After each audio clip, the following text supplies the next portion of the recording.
Good morning, જય શ્રી સ્વામિનારાયણ.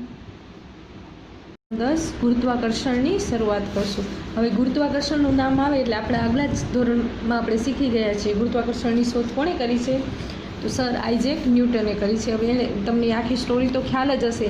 એકવાર sir Isaac newton ક્યાં બેઠા હતા? સફરજનના ઝાડની નીચે બેઠા હતા અને સફરજન ક્યાં આવીને પડ્યું? એમના પગ પાસે પડ્યું. તો ત્યારે એને ક્વેશ્ચન ઉદ્ભવ્યો કે આ સફરજન કેમ નીચે જ પડે છે, ઉપર કેમ નથી જતું? કાંઈક એવું આકર્ષણ બળ હશે કે જે એને નીચે જ પડવા માટે નીચે જ પડે છે, ઉપર નથી જતું. પછી પાછળથી એને શેનું નામ આપવામાં આવ્યું? ગુરુત્વાકર્ષણ બળ. એટલે પૃથ્વી દરેક પદાર્થને પોતાની તરફ શું કરે છે? આકર્ષણ બળ લગાડે છે. અને આ બળને શું કહેવામાં આવે છે? ગુરુત્વાકર્ષણ બળ. એટલે દરેક વસ્તુ છે એ પોતાની તરફ આકર્ષવા માટે બળ લગાડે છે અને એ બળને શું કહેવામાં આવે છે? ગુરુત્વાકર્ષણ બળ. તો એવી જ રીતે સૂર્ય છે એની આસપાસ કોણ ફરે છે? પૃથ્વી ફરે છે. અને પૃથ્વી છે એની આસપાસ ચંદ્ર ફરે છે. તો હવે તમને એમ થતું હશે સૂર્ય પૃથ્વીની આસપાસ ફરે છે અને પૃથ્વીની આસપાસ ચંદ્ર ફરે છે, તો આ ચંદ્ર કેમ? તો બે એકબીજા ઉપર શું લગાડે છે? આકર્ષણ બળ લગાડે છે, જેમાં સૂર્યનું ગુરુત્વાકર્ષણ બળ છે એ વધારે છે. એટલે શું કરે છે? પૃથ્વી છે સૂર્યની આસપાસ ફરે છે. અહીં તમને આ જો આકૃતિ પણ દેખાય છે કે એક પથ્થર છે એને દોરીમાં બાંધીને ગોળ ગોળ વર્તુળાકાર ફરાવવામાં આવે તો એ કેવી રીતે ફરશે? તો એના જે બળ હશે એ કેવું હશે? હાથથી લગાવવામાં આવ્યું હશે એ બળ કેવું હશે? કેન્દ્રગામી બળ હશે. અને જ્યારે ફરીને તમે એને આપણે છોડશું તો એ કેવું એનું બળ થઈ જશે? કેન્દ્ર ત્યાગી બળ. આપણે આગલા ચેપ્ટરમાં જોયું છે આગળ. તો આને જે ગતિ કરશે એ કઈ હશે? જે બળની દિશા હશે કેવી હશે? તો જે વર્તુળાકાર ગતિ છે એના સ્પર્શકને લંબ દોરતી હશે, જે ત્રિજ્યા હશે. આ જ રીતે પૃથ્વી છે એ સૂર્યની આસપાસ ફરે છે અને ચંદ્ર છે એ પૃથ્વીની આસપાસ વર્તુળાકાર ગતિએ ફરે છે. જે શેના કારણે છે? ગુરુત્વાકર્ષણ બળના કારણે છે. ગુરુત્વાકર્ષણનો સાર્વત્રિક નિયમ. હવે આ નિયમ શું છે કે કોઈ પણ બે પદાર્થ છે એકબીજા પર આકર્ષણ બળ લગાડે છે અને જે આકર્ષણ બળ છે એ તે બે પદાર્થના દળના શેના ગુણાકારના સમપ્રમાણમાં અને તે બંને વચ્ચે રહેલા અંતરના વ્યસ્ત પ્રમાણમાં છે. તો આ સ્ટેટમેન્ટ આપણે યાદ રાખવાનું છે, પણ આની સાબિતી જોશું ને એટલે ઓટોમેટિક તમને યાદ રહી જશે. એટલે એનું ખાલી ગાણિતિક સ્વરૂપ યાદ રાખવાનું રહેશે. તો હવે આપણે આ શરૂઆત કરીએ, પછી લાસ્ટમાં પાછું એકવાર આ રિવાઇઝ કરશું એટલે તમને યાદ જ હશે. જો કોઈ બે પદાર્થ છે, એ છે પદાર્થ, એનું દળ કેટલું છે? એમ. અને બી એક પદાર્થ છે એનું દળ કેટલું છે? સ્મોલ એમ. અને એ બે વચ્ચેના કેન્દ્રથી એટલે કે C1 એની કેન્દ્ર હોય, C2 આ સ્મોલ એમનું કેન્દ્ર છે, એ બંને વચ્ચેનું અંતર C1 C2 એ કેટલું આપ્યું છે? ડી. એટલે સુધી ખ્યાલ આવ્યો? બે પદાર્થ છે, એક કેપિટલ એમ સ્મોલ એમ બે દળ ધરાવે છે, એ અને બી આમ નામ આપ્યા છે. અને C1 અને C2 વચ્ચેનું અંતર કેટલું છે? ડી જેટલું છે. હવે ધારો કે બંને પદાર્થ વચ્ચે એકબીજા પર શું કેવું લગાડે છે? આકર્ષણ બળ F લગાડે છે, જે આપણે અહીંયા આકૃતિમાં દર્શાવ્યું છે. આ બંને એકબીજા ઉપર આકર્ષણ બળ લગાડશે અને જે C1 C2 રેખાની દિશામાં છે. ન્યૂટનના ગુરુત્વાકર્ષણના સાર્વત્રિક નિયમ અનુસાર જે બળ છે એ કેવું છે? એના દળના સમપ્રમાણમાં. તો આપણે F ચલે છે M1 M capital M small M લીધા કેમ કે બે પદાર્થના દળના કેવા છે? સમપ્રમાણમાં છે. આને આપણે શું નામ આપ્યું? સમીકરણ 1. હવે આ બે અને બીજું સ્ટેટમેન્ટ શું હતું કે આપણા અંતર કેટલું આપ્યું છે? ડી. અને બીજું સ્ટેટમેન્ટ આપણને શું હતું કે બંને પદાર્થ વચ્ચેના અંતરના વર્ગના વ્યસ્ત પ્રમાણમાં છે. તો બંને વચ્ચેનું અંતર કેટલું છે? ડી. તો F ચલે છે 1/d². એને શું આપ્યું? સમીકરણ 2. તો અહીં 1 અને 2 ને સમન્વય બેને ભેગું લેતા શું થશે? F ચલે છે m multiply by m divide by d². એટલે કે બંનેના દળનો ગુણાકાર ને છેદમાં શું છે? અંતરનો વર્ગ. હવે આ સમપ્રમાણની નિશાની કાઢી નાખવી છે તો એક અચળાંક મૂક્યો જેને શું નામ આપ્યું? જી. જે ગુરુત્વાકર્ષણનો સાર્વત્રિક અચળાંક જી નામ આપ્યું, કેપિટલ જી. તો F = G M1 M2 અથવા તો capital M small m divide by d². તો આ જે જી છે એ શું છે? ગુરુત્વાકર્ષણનો સાર્વત્રિક અચળાંક છે. તો હવે આ તમે આમ જે ગાણિતિક સ્વરૂપ છે એના ઉપરથી પણ તમે લખવા જાઓ સાર્વત્રિક નિયમ તો તમને ગોખવાની જરૂર નથી. બંનેના દળના સમપ્રમાણના અને અંતરના વર્ગના વ્યસ્ત પ્રમાણમાં આટલું સ્ટેટમેન્ટ યાદ હોય તો આવી જાય. લખી શકાય નિયમ આખો કે એમ અને એમ બંનેના દળના સમપ્રમાણમાં અને અંતરના વર્ગના વ્યસ્ત પ્રમાણમાં અહીંયા છેદમાં છે એટલે વ્યસ્તનો સાર્વત્રિક નિયમ લખો. તો હવે આપણે લખી શકીએ, ગોખવાની જરૂર છે નથી ને. હવે આટલું આ સૂત્ર ઉપરથી જ આપણને યાદ રહી જશે કે બંનેના દળના કેવા છે, સમપ્રમાણમાં અને અંતરના વર્ગના વ્યસ્ત પ્રમાણમાં. હવે આના ઉપરથી હવે આપણે આ જે ગુરુત્વાકર્ષણનું સાર્વત્રિક અચળાંક જી છે એની વ્યાખ્યા લખવાની પૂછાય તો હવે જીની વ્યાખ્યા લખવી છે. જીને એક સાઈડ આપણે કરવું પડશે, અહીંયા કને તમને આપેલું જ છે જી. તો હવે જીને વન સાઈડ કરશું તો G is equal to F D square M1 અને M2. અહીંયા જે આ જી છે એને અહીંયા રાખશું તો આ બરાબરની આ બાજુથી અહીંયા જશે તો આ શું થઈ જશે, છેદમાં આવ્યા તો આવી ગયા. અને ડી સ્ક્વેર છે એ ક્યાં આવશે, અંશમાં આવશે. તો એફ ડી સ્ક્વેર છેદમાં M અને M મલ્ટીપ્લાય બાય M. તો હવે એનો જીનો એકમ આપણે જોઈએ તો બળનો એકમ શું છે, ન્યૂટન, અંતરનો મીટર એટલે મીટર સ્ક્વેર, અને દળ છે તો દળ શેમાં, કિલોગ્રામમાં, તો કિલોગ્રામ સ્ક્વેર થાય. આ એમનો કેજી, આ એમનો કેજી. સાર્વત્રિક નિયમ લખો. તો હવે આપણે લખી શકીએ, ગોખવાની જરૂર છે નથી ને. હવે આટલું આ સૂત્ર ઉપરથી જ આપણને યાદ રહી જશે કે બંનેના દળના કેવા છે, સમપ્રમાણમાં અને અંતરના વર્ગના વ્યસ્ત પ્રમાણમાં. હવે આના ઉપરથી હવે આપણે આ જે ગુરુત્વાકર્ષણનું સાર્વત્રિક અચળાંક જી છે એની વ્યાખ્યા લખવાની પૂછાય તો હવે જીની વ્યાખ્યા લખવી છે. જીને એક સાઈડ આપણે કરવું પડશે, અહીંયા કને તમને આપેલું જ છે જી. તો હવે જીને વન સાઈડ કરશું તો G is equal to F D square M1 અને M2. અહીંયા જે આ જી છે એને અહીંયા રાખશું તો આ બરાબરની આ બાજુથી અહીંયા જશે તો આ શું થઈ જશે, છેદમાં આવ્યા તો આવી ગયા. અને ડી સ્ક્વેર છે એ ક્યાં આવશે, અંશમાં આવશે. તો એફ ડી સ્ક્વેર છેદમાં M અને M મલ્ટીપ્લાય બાય M. તો હવે એનો જીનો એકમ આપણે જોઈએ તો બળનો એકમ શું છે, ન્યૂટન, અંતરનો મીટર એટલે મીટર સ્ક્વેર, અને દળ છે તો દળ શેમાં, કિલોગ્રામમાં, તો કિલોગ્રામ સ્ક્વેર થાય. અચળાંક જીની વ્યાખ્યા લખવાની કહે તો જીને આપણે એક સાઈડ લઈશું એટલે એફ ડી સ્ક્વેર છેદમાં M capital M small m. હવે આપણને બંનેના એકમ ખબર છે, બળનો એકમ ન્યૂટન, અંતર છે અંતરનો વર્ગ એટલે અંતરનો એકમ મીટર છે એટલે મીટર સ્ક્વેર લખ્યું. એક કેપિટલ એમનો કેજી 1 kg અને આનું કેજી એટલે કેજી સ્ક્વેર. તો આનું આપણે એકમ શું મળ્યો, જીનો, ન્યૂટન મીટર સ્ક્વેર છેદમાં કેજી મીન્સ કે કેજી -2. હવે આ એકમે ગોખવાની જરૂર છે નથી, ખાલી આપણે એક આ સૂત્ર યાદ હશે, F is equal to G M capital M small m divide by D square, અથવા તો આપણે M1 M2 છેદમાં ડી સ્ક્વેર એવી રીતે પણ યાદ રાખી શકીએ. પણ એ સૂત્ર ઉપરથી પણ તમે આખું એનું વ્યાખ્યા લખી શકશો, સાર્વત્રિક અચળાંકની વ્યાખ્યા લખી શકશો, સાર્વત્રિક ગુરુત્વાકર્ષણનો સાર્વત્રિક નિયમની વ્યાખ્યા લખી શકશો, દરેકના એકમ લખી શકશો. બસ એક આ સૂત્ર યાદ રાખશું તું.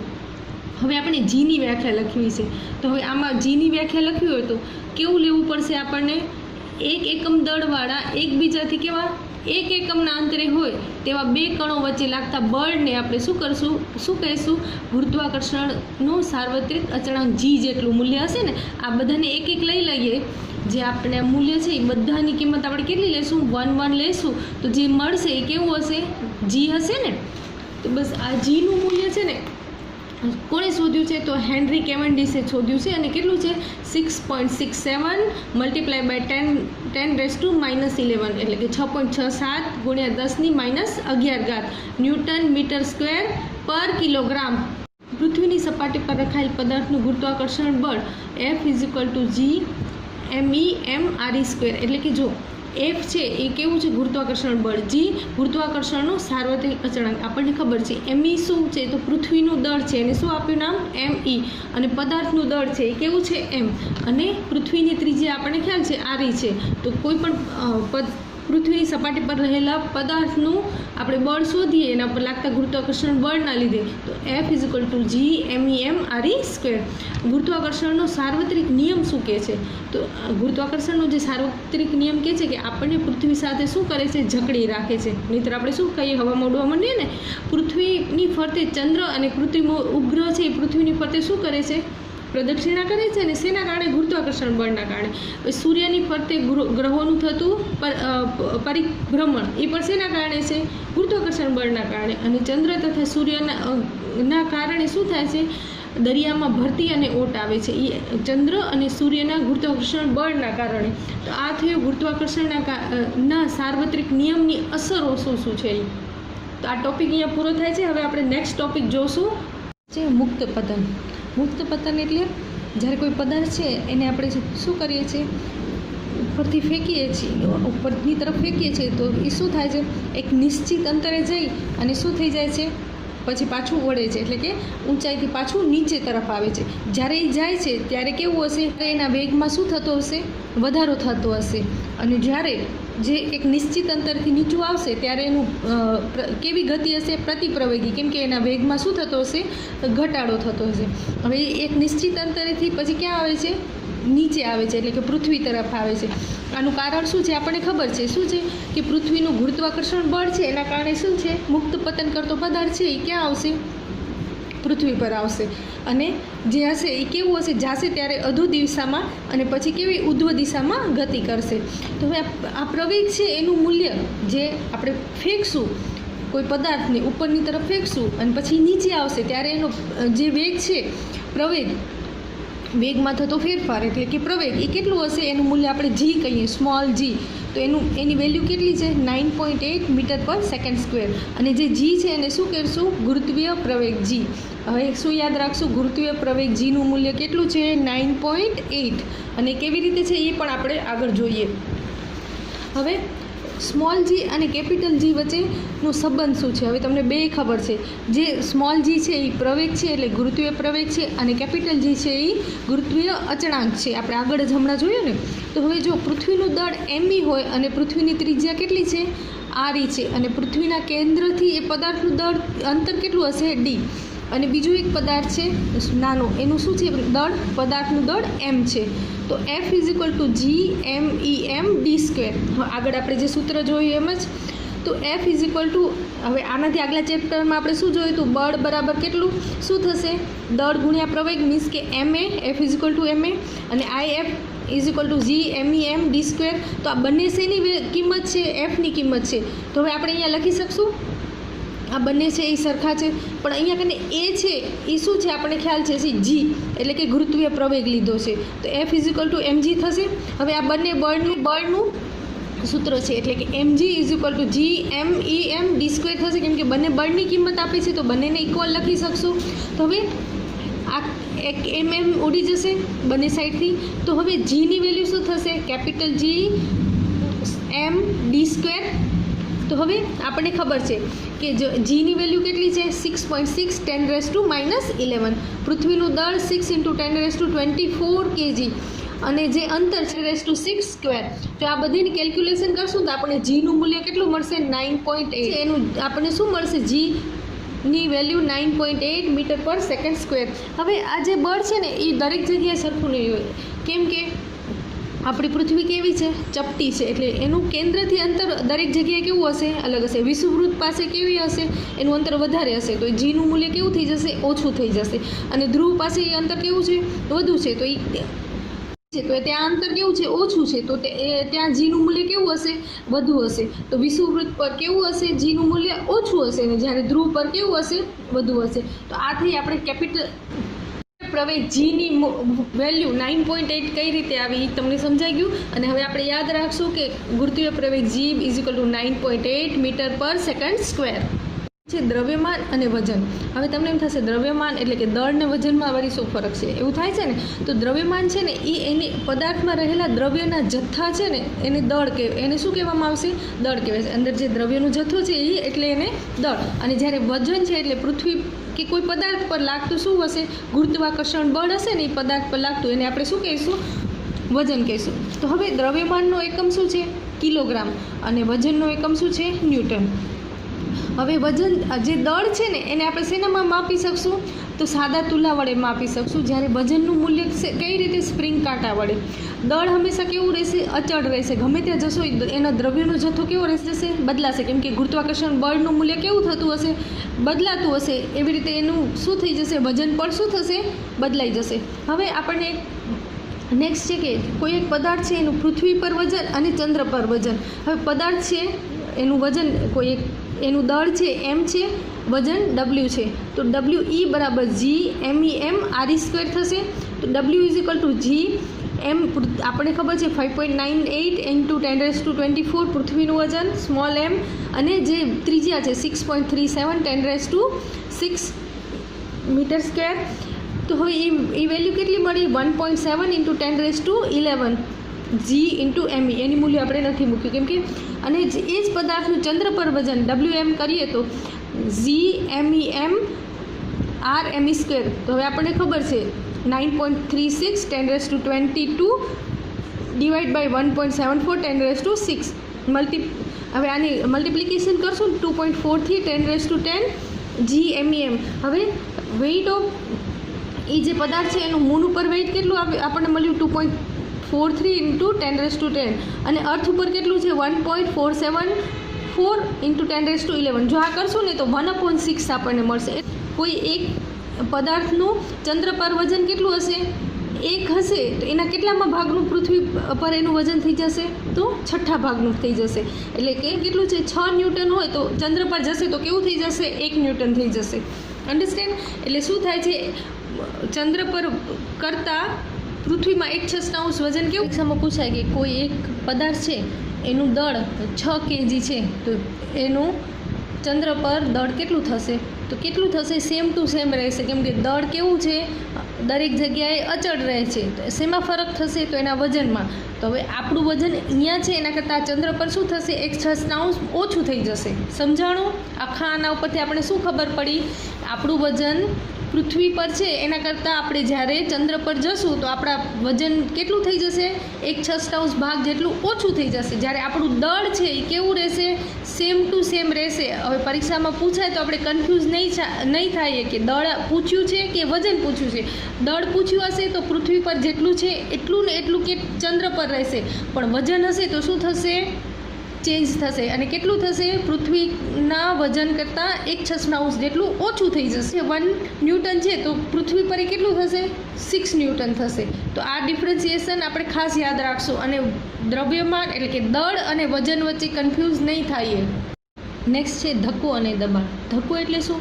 પદાર્થની સપાટીને લંબ રૂપે લાગતું બળ છે ને એને આપણે શું કહીશું? ધક્કો કહીશું. હવે ધક્કો છે ને એનો એસઆઈ એકમ શું છે? ન્યૂટન છે. અને કેવું છે? સદિશ રાશિ છે, કેમ કે ધક્કાને દર્શાવવા માટે ઓલવેઝ શેની જરૂર પડશે? દિશાની જરૂર પડશે. એવી રીતે દબાણ. હવે જે પદાર્થની સપાટી ઉપર જે આપણે ધક્કો લાગ્યો ને એ એકમ ક્ષેત્રફળ દીઠ સપાટીને લંબરૂપ લાગતા બળને તે સપાટીનું શું કહીશું? દબાણ કહીશું. એટલે દબાણ બરાબર ધક્કો એટલે કે F છેદમાં ક્ષેત્રફળ A. એટલે એકમ ક્ષેત્રફળ આપ્યું છે ને એટલે છેદમાં ક્ષેત્રફળ. એકમ જ્યારે આપે તો એ ક્યાં હોય? છેદમાં હોય. એટલે ધક્કો F છેદમાં ક્ષેત્રફળ M. હવે દબાણનો એસઆઈ એકમ શું છે? ન્યૂટન પર મીટર સ્ક્વેર. F એટલે બળનો એકમ શું છે? ન્યૂટન, અને ક્ષેત્રફળનો એકમ મીટર સ્ક્વેર. પણ આ છે ને આને ન્યૂટન પર મીટર સ્ક્વેરને ફ્રેન્ચ વૈજ્ઞાનિક પાસ્કલ નામના વૈજ્ઞાનિકે શોધ કરી. એની યાદમાં એને શું આપવામાં આવ્યું નામ? P. એટલે કે દબાણનો એકમ પાસ્કલ PA આપવામાં આવ્યું. 1 પાસ્કલ બરાબર 1 ન્યૂટન મીટર સ્ક્વેર. તો હવે ધક્કો અને દબાણ વચ્ચેનું ડિફરન્સિએશન તમને ખબર પડી ગઈ, બંનેના એકમની ખબર પડી ગઈ, અને બંને કઈ રાશિ છે એ પણ ખબર પડી. ધક્કો સદિશ રાશિ છે, જ્યારે દબાણ કેવું છે? અદિશ રાશિ છે, અને એનું એકમ શું છે? ન્યૂટન પર મીટર સ્ક્વેર. ઉત્પ્લવકતા અને ઉત્પ્લવકતા બળ એટલે કે પ્રવાહીમાં અદ્રાવ્ય હોય તેવા પદાર્થને પ્રવાહીમાં શું કરવામાં આવે? અંશતઃ કે સંપૂર્ણપણે ડૂબાડવામાં આવે ત્યારે તે પદાર્થની ઉપરની સપાટી પર લાગતા અધો દિશામાંના દબાણ કરતાં નીચેની સપાટી પર લાગતું ઉધ્વ દિશાનું દબાણનું મૂલ્ય કેવું હોય છે? વધારે હોય છે. તેના પરિણામની અસર રૂપે પદાર્થ પર ઉધ્વ દિશામાં શું લાગે છે? બળ લાગે છે, જેના પરિણામે પ્રવાહી દ્વારા શું થાય છે? પદાર્થ સહેજ ઉપર તરફ ધકેલાય છે. આથી પ્રવાહીમાં ડૂબેલા પદાર્થને પ્રવાહી દ્વારા ઉપર તરફ ધકેલવાનો આ ગુણધર્મ છે ને એને શું કહેવાય છે? ઉત્પ્લાવકતા કહેવામાં આવે છે. આપણે જ્યારે પાણીમાં જઈએ છીએ ત્યારે આપણને એવું લાગે છે કે આપણું વેઇટ કેવું થઈ ગયું છે? ઓછું હોય એવું લાગે છે. તો એ શેની અસર છે? આની જ અસર છે. તો હવે ઉત્પ્લાવક બળ એટલે શું? તો પ્રવાહીમાં મૂકેલા પદાર્થ પર પ્રવાહી દ્વારા જેવું ઉધ્વ દિશામાં જે લાગતું પરિણામી બળ છે ને એને શું કહેવાશે? ઉત્પ્લાવક બળ કહેવાશે. હવે આનું એક આપણે પ્રવૃત્તિ કરીએ તો પાણીથી ભરેલું એક બીકર લઈ એમાં લોખંડની ખીલી લઈ અને એમાં શું કરવાનું? પહેલે પાણીની સપાટી આપણે શું કરવાની છે? નિશાન કરી લેવાનું છે, અને પછી એનામાં શું કરવાની છે? લોખંડની ખીલીઓ અંદર નાખવાની છે. તો પાણી ભરેલા એક બીકર લીધું. હવે એમાં ખીલી તથા સમાન દ્રવ્યમાન ધરાવતો બૂચ લો. બંનેને પાણીની સપાટી પર મૂકો. તો હવે જે ખીલી હશે એ ક્યાં હશે? નીચે હશે, ને બૂચ હશે એ કેવું હશે? ઉપર હશે. તો બૂચ તરે છે જ્યારે ખીલી શું થઈ જાય છે? નીચે ડૂબી જાય છે. આવું થવાનું કારણ શું છે? તો બંનેની વચ્ચેનો શેનો તફાવત છે? ઘનતાનો તફાવત છે. હવે બૂચની ઘનતા પાણીની ઘનતા કરતાં કેવી છે? ઓછી છે. તેનો અર્થ એ છે કે બૂચ છે એ બૂચ પર પાણીનું ઉત્પ્લાવક બળ બૂચના વજન કરતાં કેવું હશે? વધુ હશે. તેથી તે શું કરે છે? ઉપર તરે છે. જ્યારે લોખંડની ખીલી છે એની ઘનતા કેવી છે? પાણીની ઘનતા કરતાં વધારે છે. એનો અર્થ એ છે કે લોખંડની ખીલી પર પાણીનું ઉત્પ્લાવક બળ ખીલીના વજન કરતાં કેવું છે? ઓછું છે. તેથી તે ડૂબી જાય છે. જ્યારે બંને પાણીની સપાટી પર મૂકવામાં આવે ત્યારે બૂચ દ્વારા વિસ્થાપિત થયેલા પાણીનું કદ છે એ ખીલીની સપાટી કરતાં કેવું હોય છે? વધુ હોય છે. તેથી બૂચ એ પાણી વડે લાગતા ઉત્પ્લાવક બળથી વધુ હોય છે. આના ઉપરથી આપણે તારણ શું મળે છે? તારણ એ મળે છે કે પ્રવાહીની ઘનતા કરતાં ઓછી ઘનતા ધરાવતા દ્રવ્ય હશે ને તે પ્રવાહી ઉપર શું થશે? તરશે. અને પ્રવાહી કરતાં જેની વધારે ઘનતા હશે એ શું થશે? અંદર ડૂબી જશે. શું આપણે તારણ મળ્યું? એ પ્રવાહીની ઘનતા કરતાં ઓછી ઘનતા હશે ને એવા દ્રવ્યો હશે એ શું હશે? પ્રવાહી પર તરશે. અને પ્રવાહી કરતાં જેની ઘનતા વધારે હશે એ શું થઈ જશે? ડૂબી જશે. આર્કિમિડીઝનો સિદ્ધાંત. આર્કિમિડીઝનો સિદ્ધાંત શું છે? કે જ્યારે કોઈ પદાર્થને પ્રવાહીમાં આંશિક કે સંપૂર્ણપણે શું કરવામાં આવે છે? ડૂબાડવામાં આવે ત્યારે તેના પર લાગતું પ્રવાહીનું ઉત્પ્લાવક બળ છે એ તેણે વિસ્થાપિત કરેલા પ્રવાહીના વજન જેટલું હશે. એટલે હવે આને હું સાદી ભાષામાં આપણે કહીએ તો એક પાણી ભરેલું બીકર છે, આખું ફૂલ ભરેલું બીકર છે, એની અંદર આપણે પથ્થર નાખશું ને તો જે પાણી બહાર નીકળશે ને એ કેટલું હશે? જે આ પથ્થરને જે સમાવવા માટે જે ઉત્પ્લાવક બળની જે એનું વજન હશે એટલું હશે જે બહાર નીકળશે. સાદી ભાષામાં આપણે કહીએ તો કયા કાર્ય કરે છે? તો વહાણ સબમરીનની રચના કરે છે. દૂધની શુદ્ધતા માપવાનું જે હોય છે ને લેક્ટોમીટર એ પણ આના ઉપર કાર્ય કરે છે. પછી પ્રવાહીની ઘનતા શોધવા માટેનું હાઇડ્રોમીટર છે એ આર્કિમિડીઝના સિદ્ધાંત પર કાર્ય કરે છે. આર્કિમિડીઝના સિદ્ધાંતની મદદથી ઘન કે પ્રવાહીની વિશિષ્ટ ઘનતા અને અનિયમિત આકારના પદાર્થનું શું થઈ શકે છે? કદ, પદાર્થના દ્રવ્યમાં રહેલી ભેળસેળ વગેરેની શોધ થઈ શકે છે. આર્કિમિડીઝના સિદ્ધાંતની મદદથી આપણે કોઈપણ પદાર્થ પર લાગતા ઉત્પ્લાવક બળનું મૂલ્ય પણ શોધી શકીએ છીએ. એક જ વસ્તુ માટે પાછા મળીશું. ત્યાં સુધી જય શ્રી સ્વામિનારાયણ.